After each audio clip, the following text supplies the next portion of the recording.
大家好，我是 Uncle Polyglot。这几个礼拜我一直在练习广东话的发音。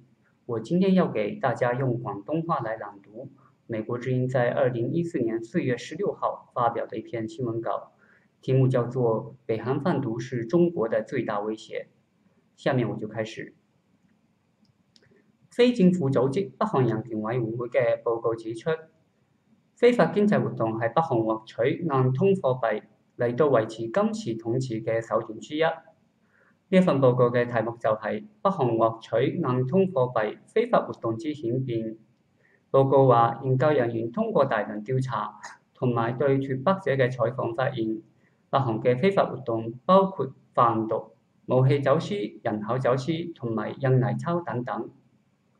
傑拿格雷登斯喺布魯金斯學會主持嘅報告發佈會上邊話，武器走私係硬通貨一大主要來源。佢話武器走私係北韓嘅另外一個硬通貨來源。好多人已經讀過聯合國專家小組嘅報告同埋最近嘅巴拿馬案例。布魯金斯學會高級研究員傑拿格雷登斯係報告嘅作者，佢指出北韓嘅非法經濟活動分3個階段。從1970年到1990年代中期係第一階段，以北韓官員走私其他國家產品為主。第二階段從1990年到2000年代中期，走私活動以犯罪集團為主。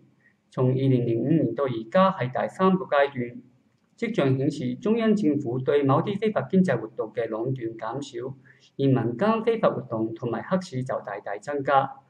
不過專家話呢一個並不説明平壤政府嘅非法經濟活動減少，而係更加隱蔽，以避免制裁。毒品走私係北韓喺中國境內嘅最重要非法貿易。格雷登斯話：過去10年以嚟，北韓嘅非法經濟活動嘅區域發生咗改變，從全球性轉移到朝鮮半島，尤其係中國東北部地區，使中國成為咗最大嘅受害者。佢話北韓非法活動嘅第3階段對中國嘅影響最大，中國受到嘅危害係最大。佢話北韓向中國東北2個接壤地區走私大量嘅甲基苯丙胺，當地癮君子增加，迫使中國執法部門花費大量精力嚟到打擊跨國毒品走私。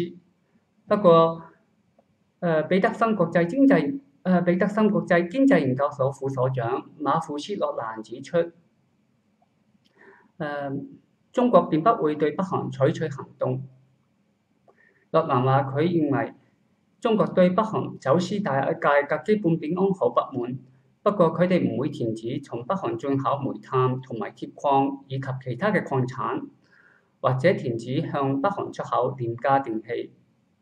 調查發現，北韓專制政權從嚴格壟斷經濟到今日喺某種程度上依賴民間經濟，顯示北韓已經出現市場經濟嘅萌芽，而呢一個亦都係對北韓統治者嘅威脅。北韓是否會同中國一樣喺維持集權統治嘅同時，允許私營企業嘅出現？專家話目前仲好難預料。專家希望呢一份報告有助於美國嘅決策者同埋國際社會採取更加有效嘅策略，推動北韓嘅進步。美國之音記者葉凡喺華盛頓報道。好，朗讀就到這裡為止。大家聽完了之後，如果有什麼建議或感想的話，歡迎把您的意見寫到這個屏幕底下的意見欄裡面，我一定會把它拿來做參考。好，非常感謝您的收看，再見。